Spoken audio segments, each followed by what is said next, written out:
Take a trip to the national parks of Texas. Ready!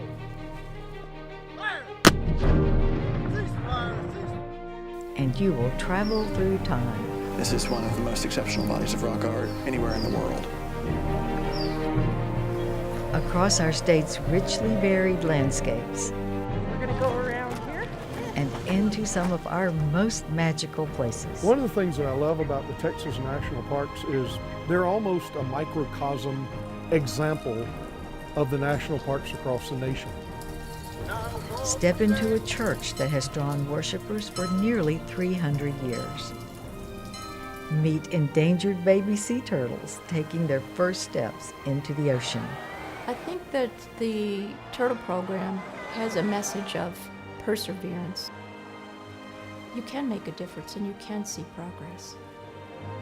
Then lose yourself in landscapes of breathtaking beauty. 16 parks created to protect some of our most treasured places.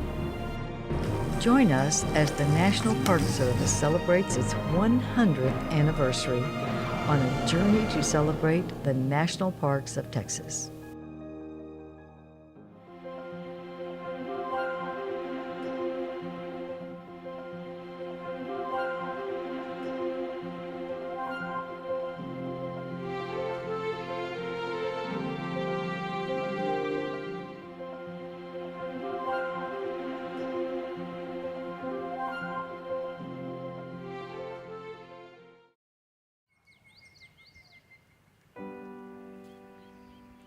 Mention national parks and Texas, and many people will think of this: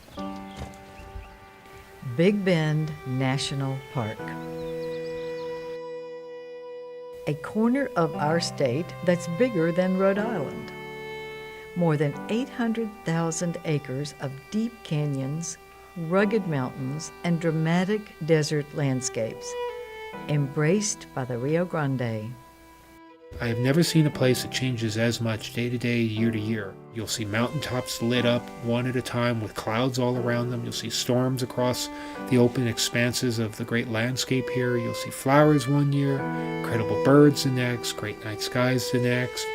It just changes so much, and it's worth coming back to over and over. They're one of our specialties, and they are. A window trail maybe even might work for that. Yeah, we talked to some folks yesterday. It's They the had state's 2 opinions, biggest yeah. National Park Service site and the oldest. A classic Big Vista Park with a Texas-sized reputation. And this is probably a Deinosuchus, like that giant skull we saw. That's a nice one. Can I take a picture of Find your Please way do. to this remote corner of Texas, and Big Bend Country becomes your playground. Oh, it's like a museum without ropes or glass. It's a place where you can come and you can see all manner of things without being separated from them.